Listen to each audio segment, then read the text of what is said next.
Hello and welcome top defence news की एक fresh episode में आप सबको तहे दिल से स्वागत है फ्रेंड्स। आज के इस टॉपिक में बात करेंगे वायु शक्ति में टारगेट मिस कर गई है R-73 मिसाइल। आखिरकार इसके ऊपर सवाल उठ रहा है, तो रक्षा मंत्रालय की तरफ से क्या अपडेट आ रहा है वो आज हम इस टॉपिक के ऊपर बात करेंगे। बट यही बात करेंगे फ्रेंड्स, वायु शक्ति में भारत को क्या क्या चीज़ के ऊपर अपडेट हो सकता है और क्या क्या चीज़ सीखने को मिला और इस एक्सरसाइज को देखकर पड़ोसी देश का क्या राय है। देखिए, जो अपडेट आ रहा है, पोखरण में हुई वायुसेना युद्धभ्यास में तेजस फाइटर जेट से दागी गई R-73 मिसाइल ने टारगेट मिस कर दिया है।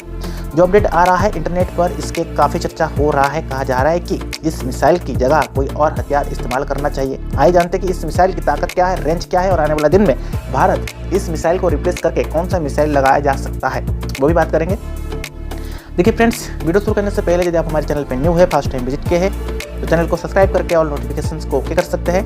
तो मैं आपको बता दूं, पोखरण में वायु शक्ति 2024 के तहत मैं बता दूं कि युद्धभ्यास के दौरान वायु सेना की तेजस फाइटर जेट ने एक हवाई टारगेट पर यानी कि R-73 मिसाइल दागी थी और इस मिसाइल टारगेट की सीमा जो बताएंगे कि टारगेट को सीम कर गई है। वही राफेल फाइटर जेट्स की यदि हम बात करेंगे, वही राफेल फाइटर जेट्स की निकली MICAIR मिसाइल ने टारगेट को सटीकता से हिट किया। अब सवाल ये उठ रहा है कि R-73 मिसाइल का इस्तेमाल होना चाहिए या नहीं होना चाहिए, ये उसकी जगह कोई और स्वदेशी या विदेशी हथियार हम लगा सकते हैं। तो ये इमेज आप देख सकते हैं कि कैसे अपडेट हो रहा है।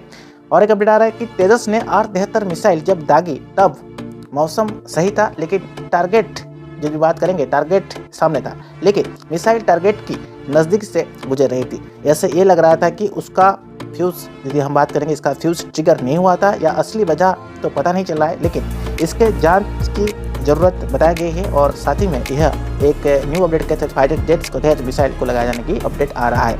वायुसेना में R-73 मिसाइल की यदि बात करेंगे, इसे सीमाएँ जगती है। जहाँ तक बात करेंगे, ये मांग लगातार हो रही है कि तेजस फाइटर जेट की ASRAAM आसाराम से लेस किया जाए, ताकि अपडेट आ रहा है न्यू कम्बैक्ट दौरान सटीक निशाना लगाया जा सके। इसके पहले भी यदि हम बात करेंगे, इससे पहले ये भी जानना जरूरी है कि इसे R-73 missile wing commander Abhinandan Varthaman Pakistan F-16 fighter jet की मार गिराया था। इस मिसाइल की भारत में बनाने की तैयारी चल रही थी और मिसाइल इसे रूस का टेक्निकली मिसाइल कमीशन बनाए है, तो ये भी अपडेट आ सकता है। तो जानिए इस मिसाइल की ताकत और सीमा पर क्या अपडेट ये करता है। भारतीय वायुसेना चाहती है कि इसकी फाइटर जेट में इस मिसाइल को लेफ्टेनेंट वर्जन R-73 की मिसाइल के तहत अपडेट किया जाए और इससे आत्मनिर्भर भारत मुहिम के तहत MK3 प्रोजेक्ट बनाया जाएगा।